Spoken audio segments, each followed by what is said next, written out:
Doing a lot of customizations may seem like a lot of work, but keep in mind that everything is built upon the robust infrastructure that Entity Framework provides for managing the data coming from and going to the database.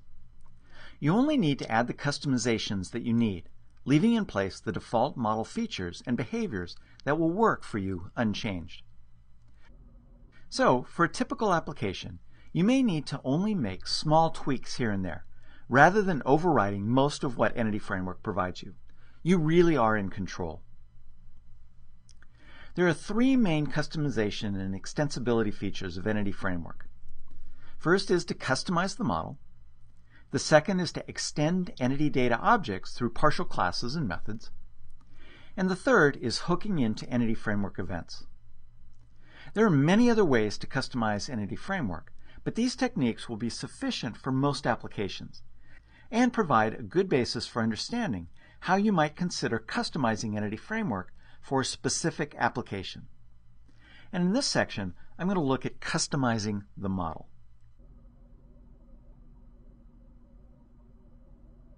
What I'm going to do now is create a new class library project here in Visual Studio 2013. I'm going to use Entity Framework in order to reverse engineer the AdventureWorks LT 2012 database. And along the way, we're going to look at some of the features that you can use in order to customize the model so that it is as usable as possible from within your applications. There are a lot of different options. You have a lot of control over how the model is created. And then, a little bit later in the course, we'll use the same model in order to look at how you can customize the entities that are defined within it, because you're not limited to what Entity Framework creates from the underlying database. Okay, so I'm going to come here into File, New Project, and I'll select Visual C#, and this is going to be a class library. I'll put it in a default location, and I'll call this AWLT.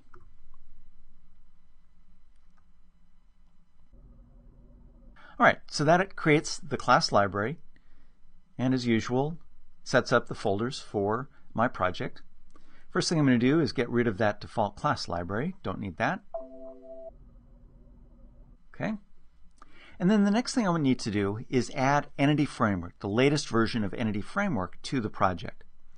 So I'll come here to the Package Manager console, and I'll type in install package, hit tab, that completes it. Entity F and tab again, and that gives me a list of different packages that are available. Don't want Entity Faker, not quite sure what that is. I want Entity Framework, and this will install the latest version of Entity Framework. So it goes out, uses NuGet across the internet, and downloads and installs, in this case, Entity Framework 6.1.1, the latest version as I'm speaking.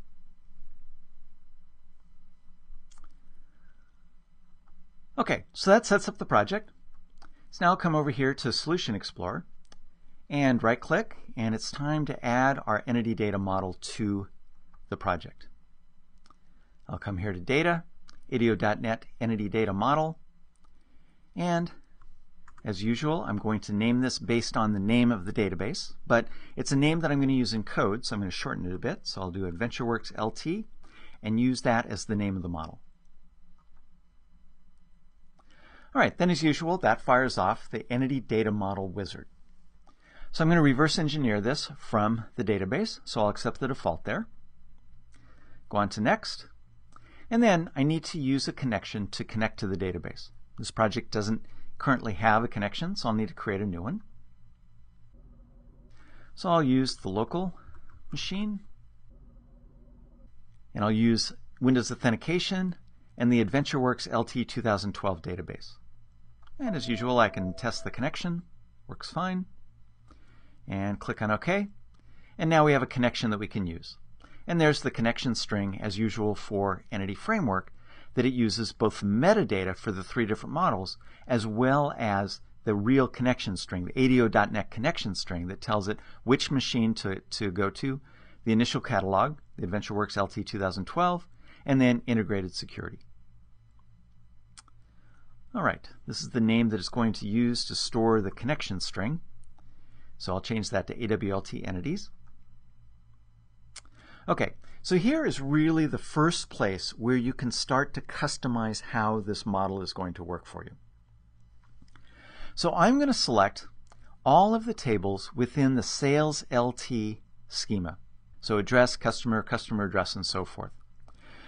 So it's going to actually be fairly unusual to create a model that includes all of the available tables within a database. And in fact, I'm not even doing that here. There are some tables in the DBO schema, build version and error log, and if in this instance of SQL Server I had created any database diagrams, there would have been an additional DBO table there as well.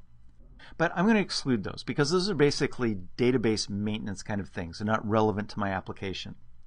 But even without those kinds of tables, typically I want to design a model that includes only the objects that applications that use this model are going to use.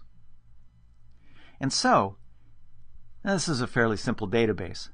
So typically you're going to include all of these. But even in, for example, the AdventureWorks, the full AdventureWorks database, not the AdventureWorks LT database that I'm using here, there are several different functional areas. There's more than one schema. And so you might be writing an order entry application.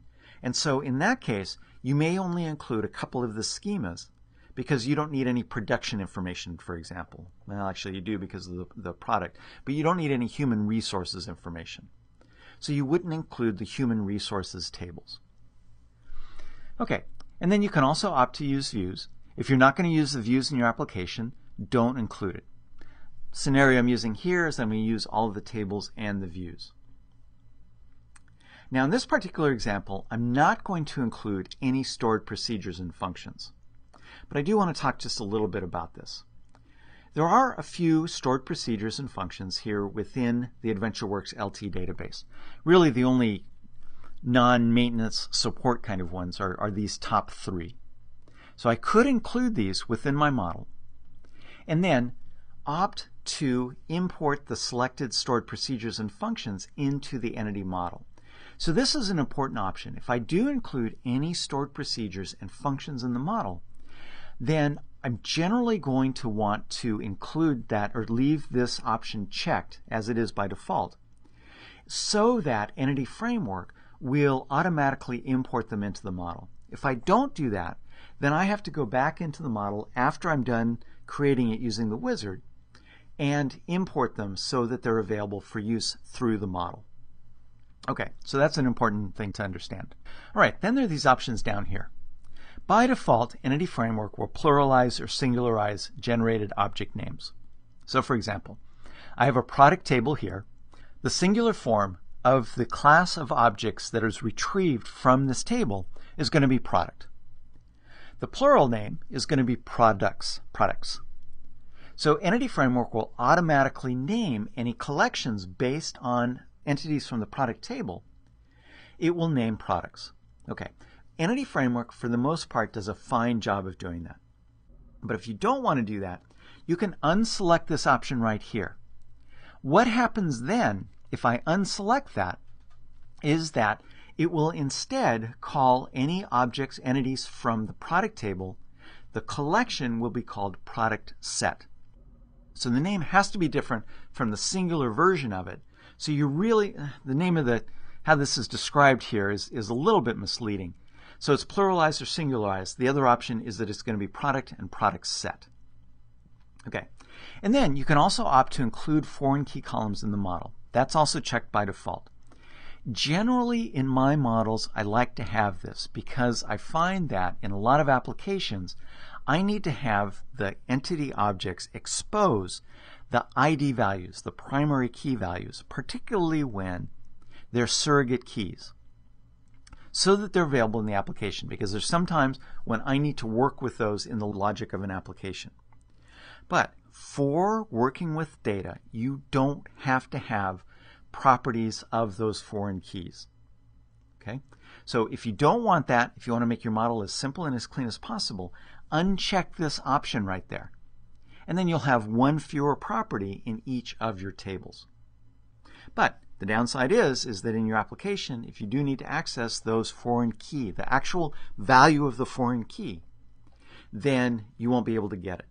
Either way, Entity Framework is going to see the relationship defined within the database and implement that association within the model. So this option doesn't affect that.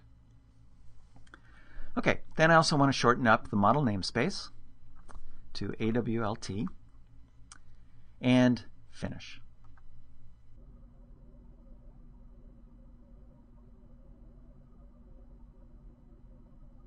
All right, takes a few moments for it to read the database, look at all the metadata information, and put together the first go at the entity data model. All right, now we got 3 warnings. That's moderately good news. We didn't get any errors. Basically, you just get errors if there are features of the version of SQL Server that you're currently using that aren't supported in the version of Entity Framework that you're using. So for a long time, for a couple versions, that was a problem with spatial data types. Microsoft introduced those with an earlier version of SQL Server. It took a while for Entity Framework to learn how to use spatial data types. And so you get an error, and those fields wouldn't be included in the data model. That's a thing of the past. Now it fully supports all data types within the current versions of SQL Server. Okay, but we did get 3 warnings here. Fortunately, these warnings don't make any difference. What they all have to do is with the 3 views that I decided to include. And so if you look at this first warning, it says the table view AdventureWorks LT 2012 Sales LT V get all categories. V is the naming convention that AdventureWorks uses for views. Does not have a primary key defined. The key has been inferred, and the definition was created as a read-only table view. Okay, so the idea here is that all entities have to have a way of uniquely identifying or uniquely retrieving a single row of data. Maybe a single row of data from multiple tables, but a single row of data from the table. Views don't have primary keys defined. Okay, so it saw that, okay, this is a view, doesn't have a primary key defined, but Entity Framework Wizard, I have to create an entity, and I need to have a primary key. Okay, so a key has been inferred from the unique data. Generally, it doesn't do a real great job of inferring those keys, particularly if there is not unique data that it can tell is unique data to uniquely identify rows. When you're using a view, you're only going to be querying it using Entity Framework. You should only query it using Entity Framework. And so that really doesn't matter. So don't worry about these warnings. Okay, so we'll get out of here. So in fact, here's an example of that. So here's a V product. I'll widen that a bit so you can see the full name. Product and description. As you can see, it has used all of the fields within the view as part of the primary key. So it saw that product ID was not unique because you're going to have multiple products listed here. Name was not unique, and so forth. And so it selected all of those as the primary key. Okay, not a big deal. Don't worry about it. Again, just for views. Table is an entirely different thing. If you get this kind of error on a table, then you may want to look at the table definition. If you can change the schema of the underlying database, that might actually be the way to do it, but you can modify your model in order to overcome that. Okay, so let me also get this view out of the way. I will widen a bit so we can see all the names. Oops, not that wide. Having poor mouse control today. All right, and so now we can take a look at the full model. So as you can see, there was a customer table created, sales order header, customer address, sales order detail. There's another view right there on the left-hand side. And then we have various product tables.